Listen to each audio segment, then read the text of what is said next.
So we're ready? Anytime. Okay. So I'm going to start off with some of the questions on Clara wrote down for me. It's fine.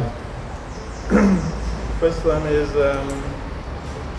how do you see the profession of planning in the present day? And what role does geodesign play in the profession? I've seen in my career, which began in the 1950s,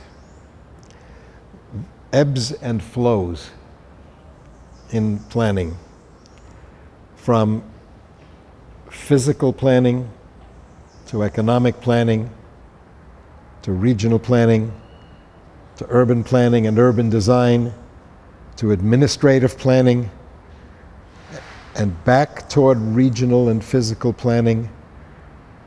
And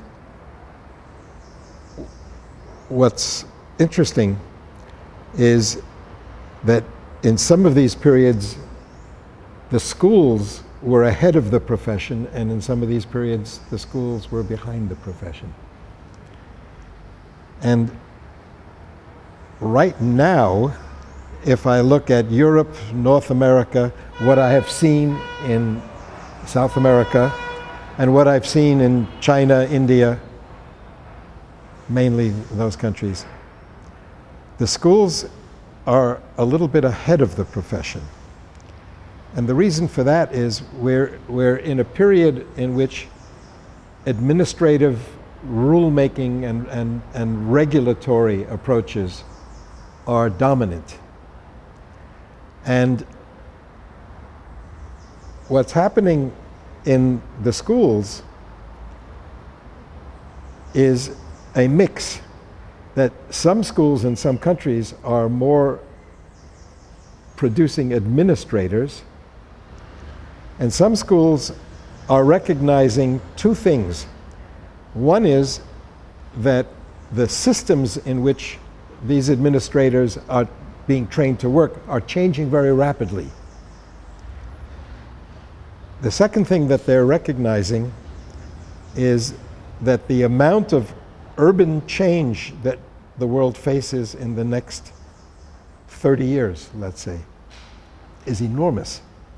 The World Bank estimates that we're building the equivalent of a city of 1 million people every week.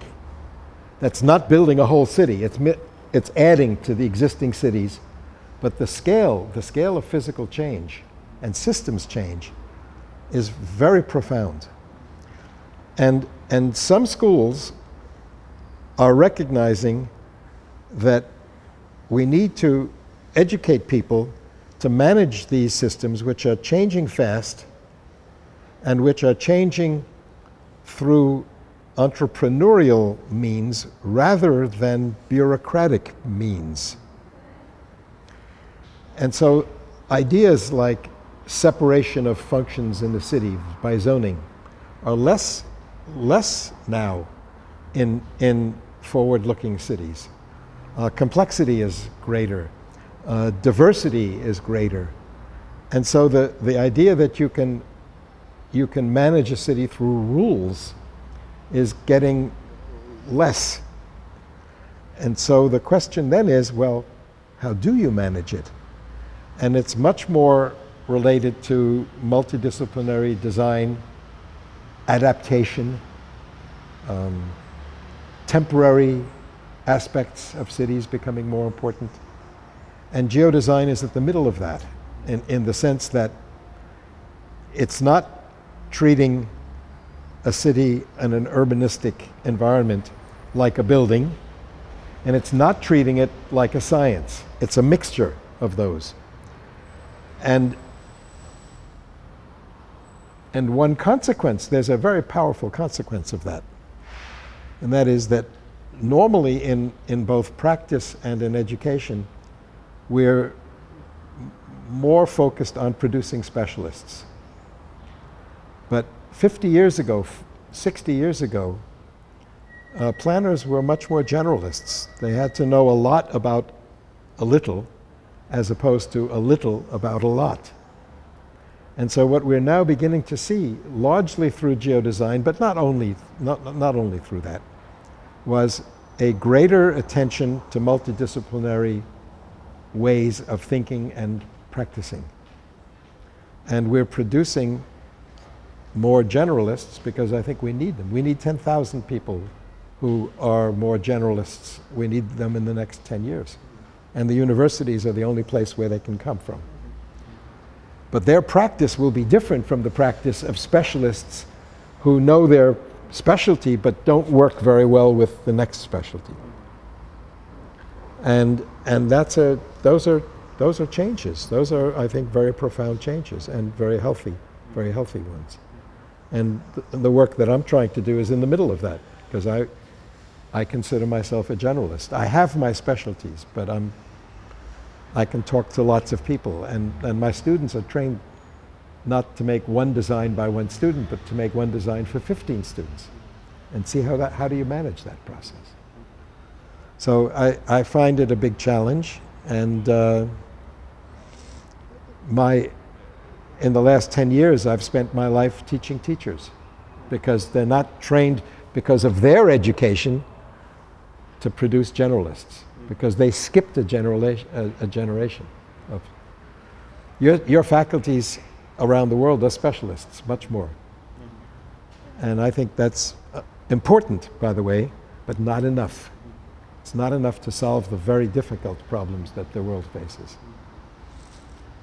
And on the same topic, we have, as you know, we have no landscape planning courses in Brazil. I think it's terrible. It's stupid and it's terrible. Because your country is going to be destroyed by the landscape being destroyed. I have a friend, a very good friend. He says, if the landscape is wrong, it's all wrong. All right? If your landscape is destroyed, your water system is destroyed. If your water system is destroyed, forget about the city. Period. Finished. And you mentioned there's this division between entrepreneurial activities and bureaucratic activities in the geodesign.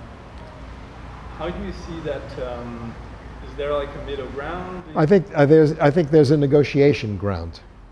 That's why I focused in my talk while I was here. I focused on the idea of negotiation as a design method, and that's not the tradition of design. The design is my design, not your design, as opposed to our design. But when you're thinking of a region, or you're thinking of a large part of a city, nobody knows enough. No one profession knows enough. So it has to be collaborative. It has to be multidisciplinary. It has to be negotiated. And furthermore, the people you're designing for, who are you designing for when you're designing for 30 years? Those people may be not alive yet. And the people who are there now may all be dead. So how do you negotiate between clients who you think know what they want, but who are going to be in a changing environment during their lifetime, and certainly in the next generation's lifetime? And none of us knows the exact answer for that. So we have to figure ways of designing that are robust, resilient, flexible, adaptable, not grand conceptual. And that's not what's being done in practice, and it's not what's being done in the schools. It's being done in some, absolutely being some, but not the majority. I've been in my career, I've been in 165 universities, almost all of them planning, design, urban design, architecture, landscape schools. They're all relatively similar. They're all teaching a site, a client, and a project. And I'm interested in, I don't know who the client is, the site is huge, and the projects are 150 projects in one project. So it's much more diffuse, much more complex, much more fuzzy. And I'm interested in how that process begins, and how do you even think about it? And in that way, I'm influenced by the teachers that I had 60 years ago. Kevin Lynch, mainly among them. And do you see any precautions that are important for governments, universities, and private companies for them to work together and not get overwhelmed by one another? That's an easy thing to see and a difficult thing to do. Because right now, in most cities, not all countries and not all cities, they're seen as antithetical to each other. And sometimes when they're seen as collaborating, it's because of corruption. So it's difficult on either extreme. And so I don't have many examples to point to. I really don't. I'd say in Western Europe might be the cleanest of that circumstance. Some parts of America. But it's very rare, actually, because there's a lot of money to be made. And so I don't have an answer for that. I really don't. I think that's a function of political science and democracy to some extent, right? I think geodesign probably plays a very important part in that. Geodesign tools, like Geodesign Hub, maybe. Well, the tools make it easier to be more democratic and more equitable, but they don't guarantee behavior. That people have to understand that. The ideology may be more equitable and more democratic. The tools may support that by making negotiation easier, but that doesn't mean that human behavior is equitable and fair and democratic. I have people that I know who are trying to do geodesign in tyrannical governments. I know them. And it's very, very hard, okay? And I know people who are working in corrupt governments. And it's very, very hard and very frustrating. But those things change also, and I hope for the better. I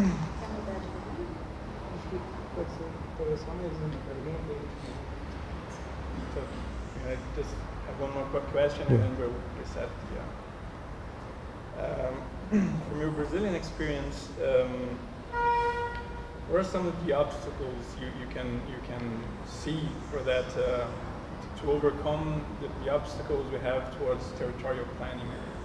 Well, I think the obstacles are probably in three different realms. One is overpopulation and under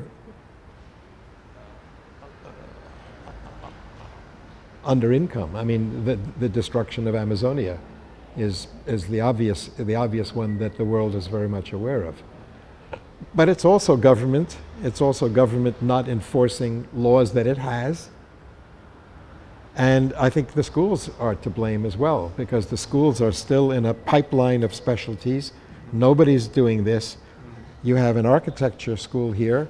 I imagine that they are very, very good at having their students design buildings and very, very bad at having them design all of Minas Gerais. And yet they think professionally that the architect is responsible for designing Minas Gerais. And I think that that's outrageous. It's stupid, fundamentally stupid. Now, the question that follows from that is, why should it be in the architecture school? Why shouldn't it be in the agronomy and the architecture and the civil engineering and the hydrology and the ecology and the sociology school and taught as a collective across the university? Not this way, but this way, which is what I think should happen.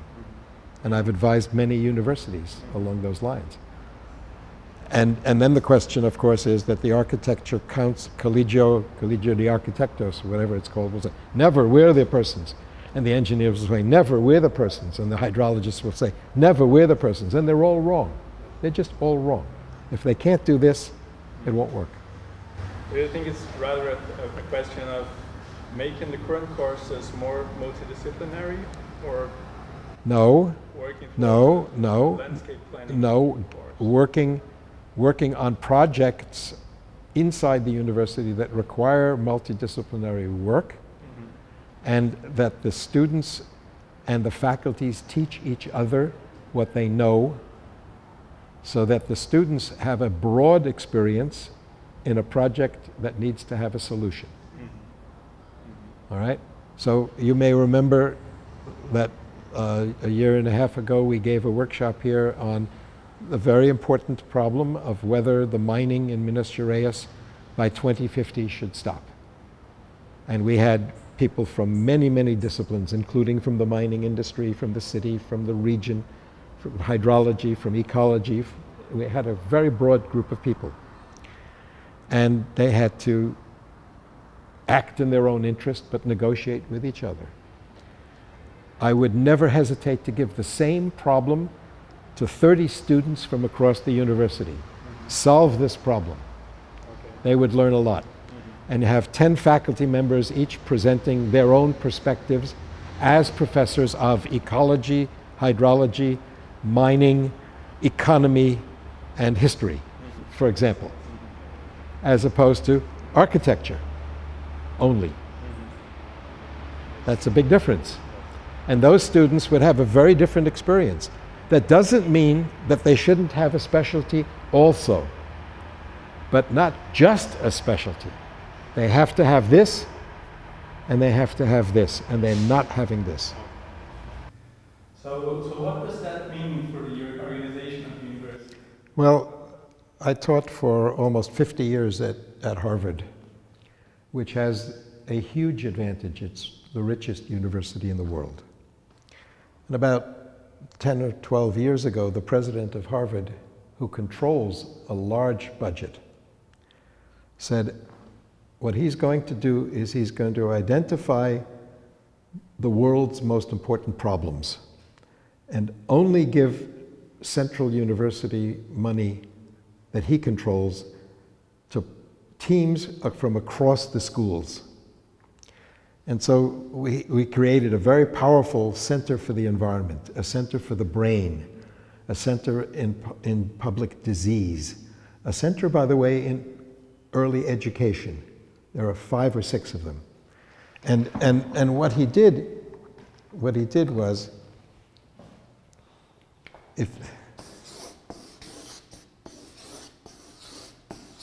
that's faculty, faculty, faculty, faculty, faculty. Let's call this architecture, let's call this science, let's call this engineering, let's call this law, let's call this business, etc. And he said, I'm going to identify a series of problems.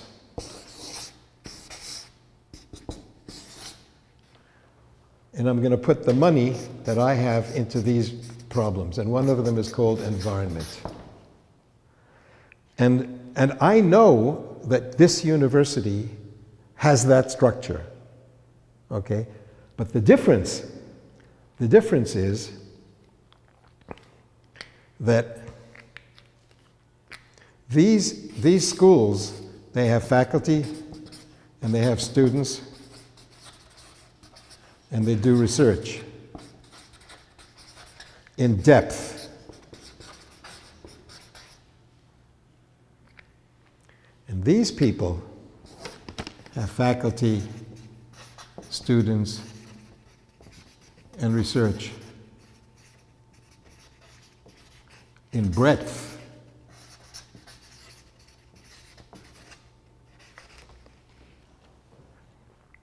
All right? And sometimes they come together. Sometimes they come together, but sometimes not. And so these institutions, this way, are very powerful. Right? They can make appointments, they can give degrees. And the university is focused on disciplines and problems. And the difference is that the disciplines might stay for 200 years. And the problem might stay for 25 years and then disappear, and a new problem comes. And so these people, they have double responsibilities. And that's very, very important, because this is important, but this is also important. So What does it mean? If you have the national problem of Brazil, what are the national problems of Brazil? I can see two of them. Every city that's now 5 million will become 10 million, and every other tree in Amazonia will be lost. Those are big problems.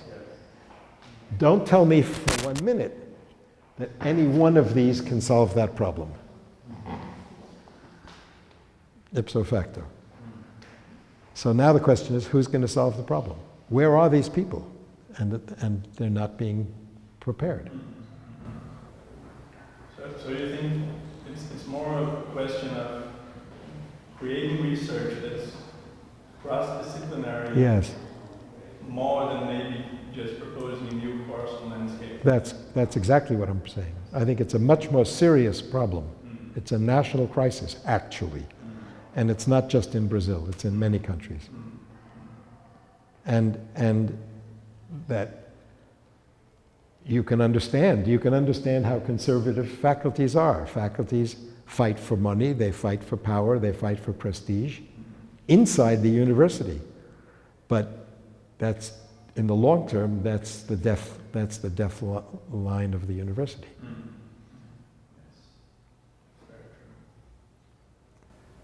I have a new question, a slightly different topic right now, less institutional. Mm-hmm.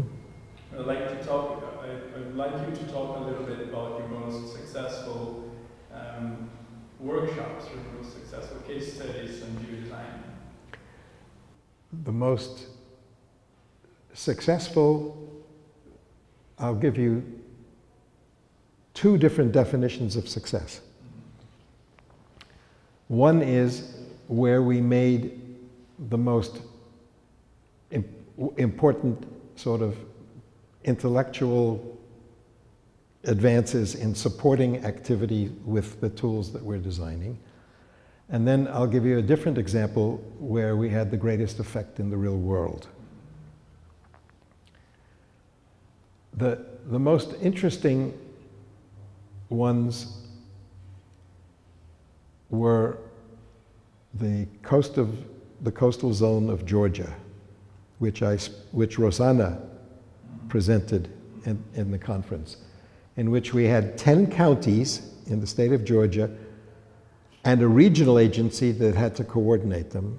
And we had 10 different teams making their own designs and then negotiating a regional design.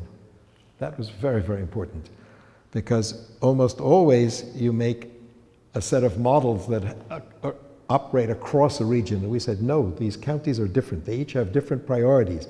They each have their own ways of working. And you have to respect that. But they also need relationships with each other that they have to negotiate. And then in the end, they have to be coordinated. So we were matching the political reality of making a large plan.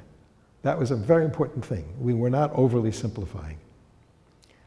Another comparable example was the project in Mulranny in Ireland, where we had a village that wanted to make their own plan. No professionals, no computers, no nothing, no GIS, they wanted just to make their own plan. They spent 4 years, they got nothing. They asked us through a friend to come in, and they used our software, and they made a plan in 2 days. And it's a real plan, and then they're happy with it. And in a way, what we demonstrated there was that you don't have to be a planner to make a plan. Everybody can make a plan, but you have to be able to articulate what's important to you. And these people could articulate it.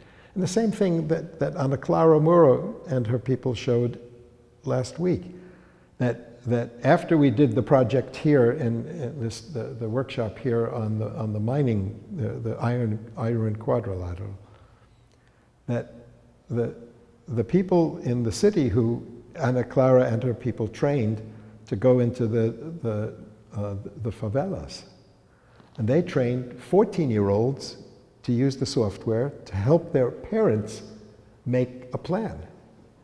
And I think that's That's extraordinary. That's an extraordinary accomplishment and very, very important, okay? Because what you're doing then is you're bringing decision-making that's really important to people to those people and having them participate as equals, if not superiors, in a process. And I think that's exactly what should be done. Now, in the real world, the most successful example is Balandre. We did a workshop, we did a whole study using geodesign principles in 2002 in La Paz, which is Baja California Sur, the capital. It's not the capital, it's the biggest, one of the cities, main cities in Baja California, in Mexico. And part of that study area is the most beautiful beach that I've ever seen. And we made a study, and we made a very big public presentation. And one of the outcomes of the study was that the beach was threatened by a huge resort development. And the study that we did caused a group of people to protest against the beach development. And a consequence of that was that the mayor created the first public beachfront park on the Sea of Cortez. And I consider this to be an enormous professional accomplishment, not because we built something, but because we stopped something being built. All right? And that's still the case now. It's still a public beach where everybody can go swimming free, and you don't have to just go to the beach. All right? And it was a project in which $1 billion were going to be spent on a piece of land that was stolen by a former president of Mexico. It was public land stolen for the private benefit of a former president of Mexico. Everybody knew this. And so the project was killed because of the study. I'm very proud of that. So you think it's a very important tool for redistributing power among... Again, it can be, but again, it doesn't guarantee it. I want to make that very clear. Methods and tools can be misused, and they can be used for public good. They can be used for public bad equally. If you tell me what design you want, I know that I can maneuver the tools to give you your design. But that's true of any design, of any plan. So that's not different in that sense. On the other hand, the ideas which surround geodesign, which people are promoting, are basically based on the diagram that I designed for the cover of my book.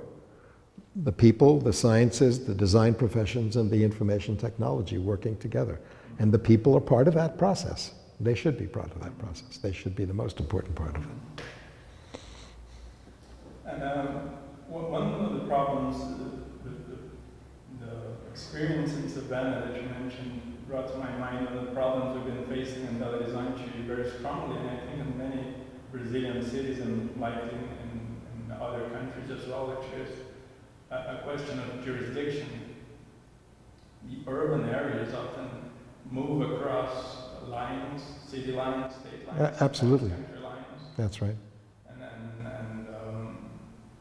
And then usually you have a very big problem to solve, because you have not only people trying to solve a problem, but people from different... This is not a new problem. It's the history of London, it's the history of Boston, and it's the history of adjusting governmental responsibility and civic responsibility to meet the geography and the systems that have to be managed. If you have a water system that goes across state lines,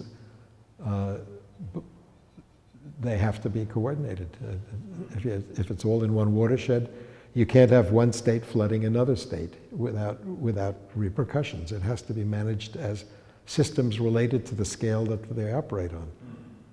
And we don't, and for example, Brazil, like most countries, has planning and implementation responsibilities based on political jurisdictions. But real planning in the future is going to not be that way at all. It's going to be based on watersheds. It should be based on watersheds because water will disappear faster than urban jurisdictions. So we're not necessarily, and we don't plan transportation by metropolitan area, we plan it by the pieces. And those are just foolish. Now there's a lot of power and a lot of influence by these local governments, but they don't work at the scale of the metropolitan areas that are now coming into the world, cities of 20, 30, 40 million people. But that's absurd. It's absurd to run those at local level. It's not absurd to run everything at regional level, but some things should be regional, some things should be local. From your Mexican experience, it's obvious that geodesign tools are very important for opening up processes for the people, like you said. Can be, yes. Is there any kind of precaution or any kind of measures that, is there any way to manipulate people, like to use Sure. tools? Yes. Yeah, the answer is yes. If you're inclined to manipulate people, tools can allow you to do that. I fully understand that. But the experience that we've had so far, and the experience of most of the people that are using geodesign ideas and tools, not just the tools, but the ideas behind it, are involving ordinary people in the design of very complicated situations, as opposed to making a design professionally and then just showing it for approval or disapproval, maybe not even disapproval, just showing it. And it tries to redefine, it tries overtly to redefine the concept of what public participation is. Now, there are shortcomings. When we do a project, we might have 30 people. Well, 30 out of 30 million. I mean, it still raises the question of who are the people who are participating? How did you pick them? Are they random? Is it crowdsourced? What are their roles? There are all kinds of very serious problems. But you have to compare those problems against the problems of not doing it that way. And you'll see that it's probably an improvement. At least I hope it's an improvement. So far, I must say that so far, with Geodesign Hub as one group of tools, because there are other sets of tools, believe me, there are. But the group of tools that I've been helping to implement, we've done about 100 projects. And I don't think any of them have been a failure. Nobody's gone away really angry. And that's pretty good. If you had 100 plans, you'd have a lot of angry people. We haven't. And if we ask people, and we have almost always, do you feel that you've had your voice in this process? And they say, not all, but enough. We're satisfied, because the end product is a negotiation, and they're part of that process. It's not, I'm imposing my design or your design on these people. It's a very, very different psychological aspect of being part of a plan. And it's appreciated, so far. It could always change, but so far it's a promising movement, with a set of promising tools and a set of promising ideas, and there are an increasing number of people interested, which I'm very happy about. Nice. My experience with the participatory processes in general, they're usually either, when there are criticisms, and often there are, they're usually either that the process is not open enough, or that it is too open, and if it is not open enough, you can do certain things, you're restricted to a certain kind of interaction. And sometimes it's too open and it doesn't engage people, it doesn't, people can't relate to it because it's so too open and people... I think that's my view of the world's participatory processes is that they're boring. And there's one reason, because in most cases, they are run as a meeting in which one person speaks at a time, unless they're yelling at each other. Okay? The tools that we're designing for geodesign are quiet, and everybody's working. So they're talking in terms of the substance of the policies and projects which are the basis of the design. And it's a much more civilized process, because everybody in the workshop is making a design. And then they have to figure out a way to make something come out the other end that is one design, more than likely. They don't have to, but that's the usual product. And there's no one person dominating the discussion, which is very purposeful. It's very, very purposeful in the way we work with the tools.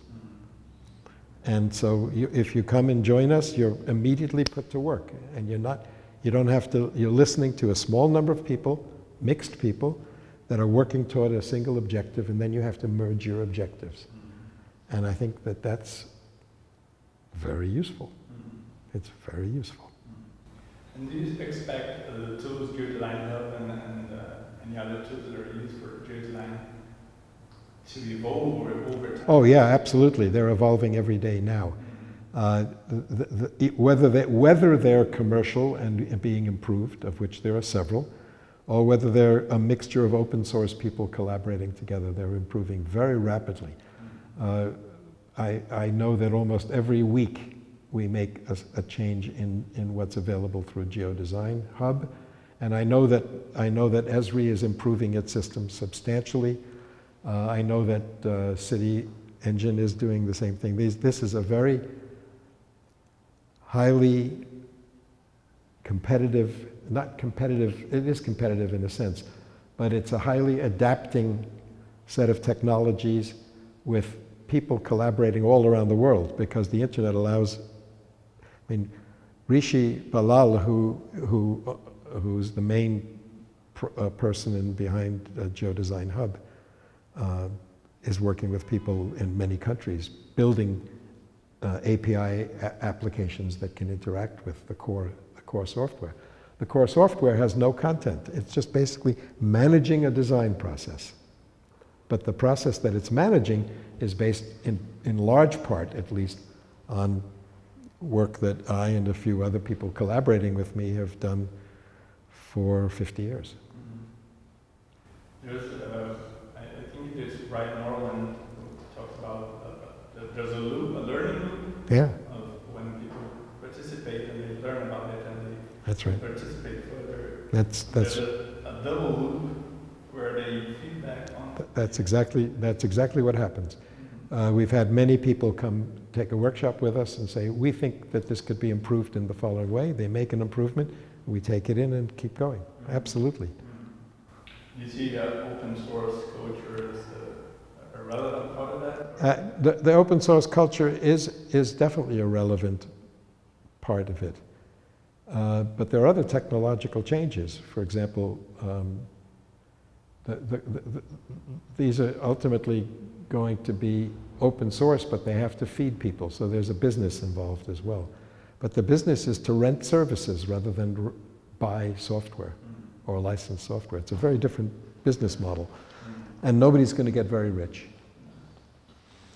And the other thing that's true, although it's not predictable exactly, is the half-life of software systems may end up being shorter and shorter and shorter.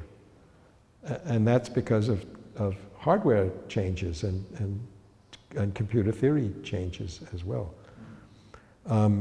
there's a very important set of issues related to artificial intelligence. The question of whether you can define a problem sufficiently so that an AI machine can make a better design than you can. If it can play chess better, why can't it make a design better? And those are very interesting questions. I suspect in the next decade we'll have lots of experiments along those lines. Some people support the idea that if there is any actual artificial intelligence being developed, it should be open, like Elon Musk's initiative. Well, I happen to agree with that, but it's nonetheless not likely to be totally that way. And you also have the very complicated relationship between military and civilian research and development, in which the military generally is a decade ahead, and secret besides. So you have these situations in the world that you're really not sure how it's going to turn out, but you can bet that the experiments are being made even right now. And I'm skeptical, by the way. I'm skeptical that if you have a computer-generated design and you present it to the same people that you have to deal with in participatory things, whether they'll accept it coming from a computer rather than from a professional. I have my doubts.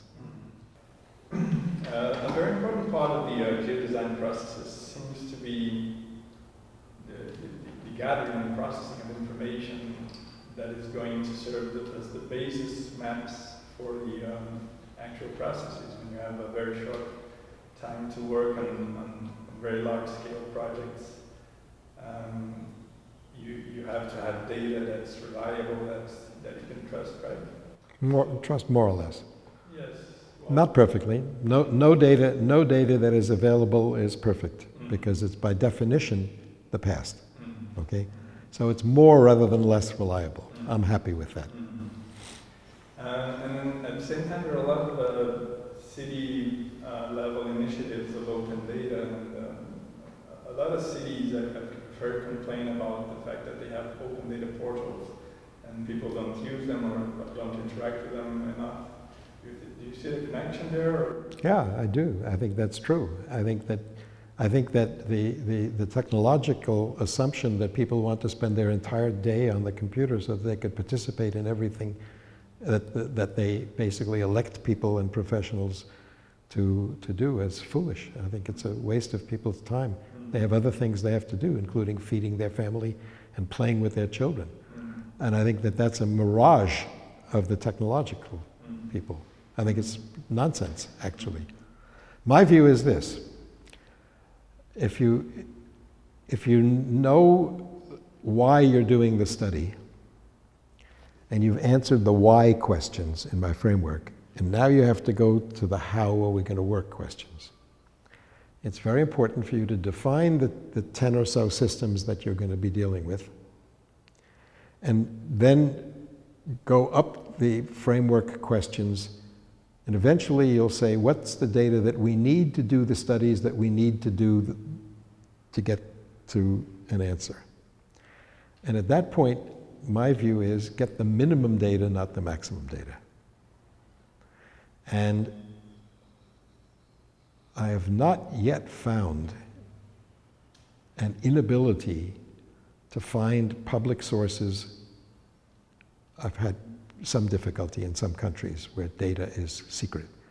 But in general, I've never found a real problem in acquiring the data that I would need to do the beginning strategic stages of a very complicated design. And I really believe that data needs to be collected only when you have a purpose and use for it. So I have no patience whatsoever with simple data collection. None. I think it's a waste of energy, of money, of everything. It's ridiculous, actually. And that's one of the things that at CASA, I told you before we had this interview, I told you about the conference that we had about smart cities and big data. And the people who understood and developed a cynical attitude towards big data are the people who really talked about how much data we are going to be collecting on the upgrade of all the sensors. And there's no way that a human being can understand it, so it has to be artificial intelligence. And that intelligence doesn't exist yet. because they don't know what the questions are. So I think that this is technical companies selling stuff that is a waste of money and human intelligence. I'm not in favor. On the smart city topic, there seems to be like this two different views. One of them is that a few very strong, very rich companies are going to dominate the data gathering and whatever decisions are going to be getting made through that data. And there's a few authors who talk about, write about public empowerment through being able to gather and process and propose over data. I think there's a huge difference between gathering and proposing. And I think it's easy to gather, it's hard to propose. And that I don't believe either of those two models. I think that the big companies will try, but whether they succeed or not, I'm skeptical. And I certainly am skeptical to everybody collecting everything about everybody. And what does it mean? It means you've collected data, stored it somewhere in a cloud or in a huge machine somewhere, but it's not going to be useful. It might be useful for some things, by the way. But if you want to see what a public danger might be of manipulating people, that's where you should start to look. And then you talk a little bit about design and the world design and making decisions and how usually when you're looking at data, you're looking at the past. So you think geodesign is basically, just to sum up, a way of people collaborating and imagining new futures together? I think not just imagining new futures, but yes to what you said. But those futures are in part rooted upon their experience and their hopes for something different, perhaps. So yes, I think that that's what its main purpose is. Its main purpose is to change the trajectory that many people feel of things going badly. And so if you are modeling something that's going badly, you have to turn it around this way. And the question is, how do you turn it around this way? That's the problem. More about proposing than understanding. It's both. No, it is definitely about proposing based on your understanding. But it's your experience of understanding and the data, not just the data and not just artificial intelligence. It's a human process supported by data, not a data process manipulated by humans. That's very important. It is important, I agree. Yes. I think if we're going to wrap it up in a few seconds, just to finish it, we talked a little bit about the institutional aspect of planning, of how it should be integrated and all that. What do you think that means in terms of individuals, that is professionals, current professionals? I think I have a very long-term answer to that. If you're a university student, you should know a lot about a little and a little about a lot, but not just a lot about a little, nor just a little about a lot. Therefore, I think that you can't have education without time. Okay, and that the people who start in depth and then move this way are fine, and the people who start across this way and then discover that they want this are also fine. But the people who only do this or only do this, not going to be as effective. One of them might win the Nobel Prize, but they won't be the Minister of Environment. Maybe they will be. Maybe they will be. You never know. You never know. Okay. But that's what I believe. I believe you need to know something that somebody else doesn't, but enough to talk to lots of people this way. And that applies to the current professionals as well? Absolutely. Okay. The people who are going to survive professionally in a changing professional environment are not the people who are experts in one piece of software, or in one detail of how to build windows, or in one material. It's not going to be that way. The professions are going to change much more rapidly. They have to be themselves adaptable.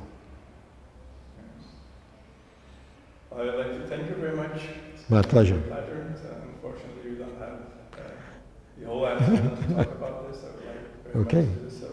Fine. Happy to be here. I've enjoyed my visit very much. Glad to hear. Is there anything we haven't covered in this? No, I think you've asked me some very good, profound, difficult questions. Very good. Thank you. Okay. Thank you very much. Very good. On my behalf and on behalf of everyone at the Escola Thank you. Arquitetura. Thank Good. you very much. Very good. See you again very soon. Thank you.